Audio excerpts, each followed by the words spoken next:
नमस्कार। सुजानगढ़ विधानसभा क्षेत्र में जो विरासत वर्षों से मास्टर भंवरलाल मेघवाल ने राजनीति में सक्रिय रहकर जमाई थी, 2023 के चुनाव में उनके पुत्र मनोज मेघवाल ने अपने पिता की विरासत को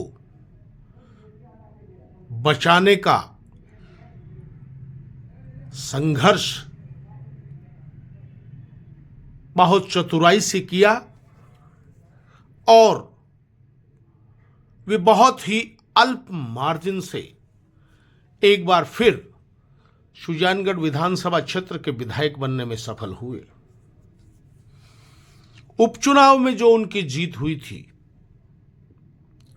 वो तो मास्टर भंवरलाल मेघवाल की मृत्यु की सहानुभूति के नाम पर जीत हुई थी। अब जो वो विधायक बने हैं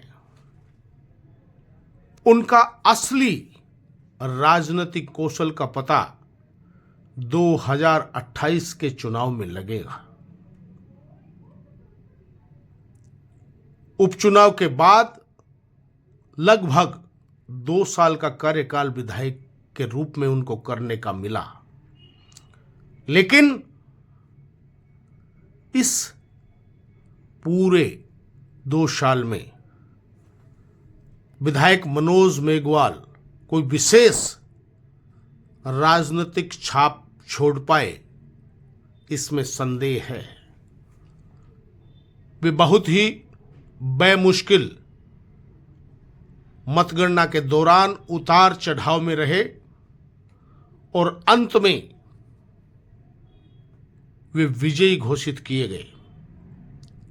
हम कह सकते हैं कि ये बहुत ही संघर्ष का चुनाव परिणाम है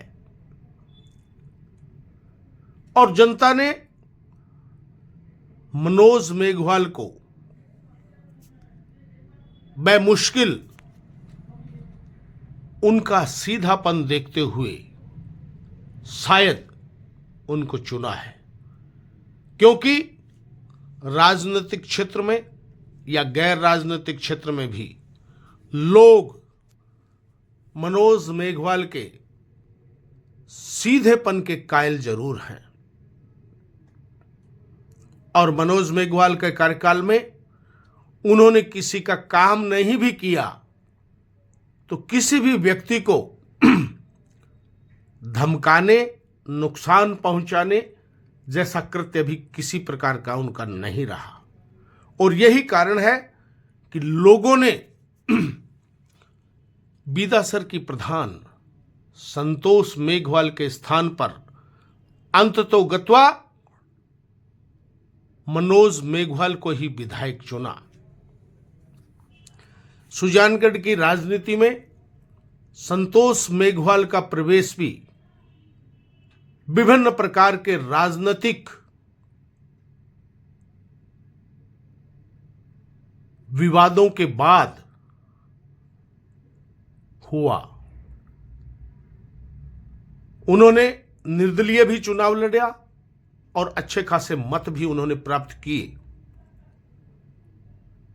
वे सुजानगढ़ विधानसभा क्षेत्र के अंतर्गत ही बीदासर पंचायत समिति की प्रधान भी बनी और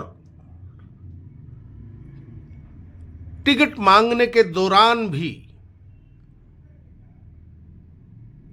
उनकी खबरें आई कि वे दोराहे पे खड़ी है।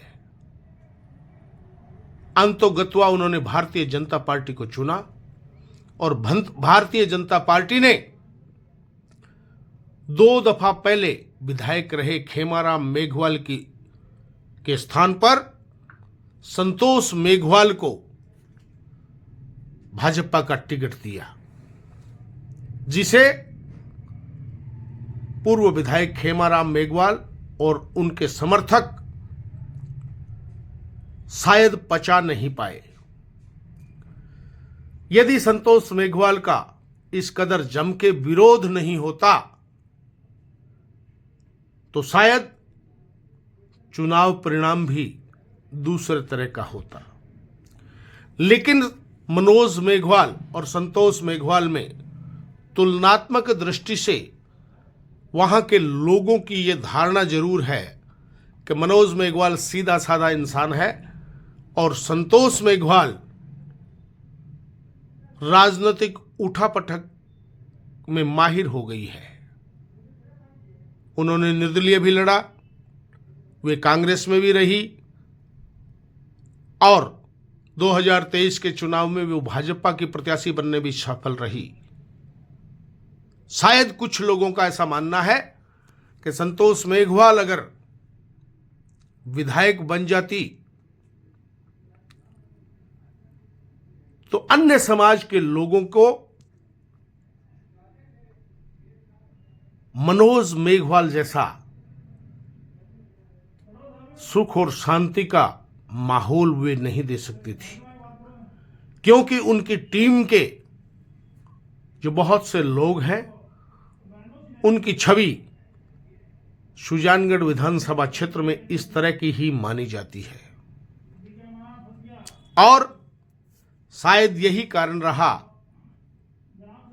भाजपा का विरोध तो एक मुद्दा रहा ही, लेकिन यह भी एक कारण मतदाताओं के बीच चर्चा का विषय रहा कि दोनों में से तुलनात्मक रूप से सीधे साधे इंसान की श्रेणी में मनोज मेघवाल आते हैं। इसलिए ये किसी का फायदा कर पाएंगे या नहीं,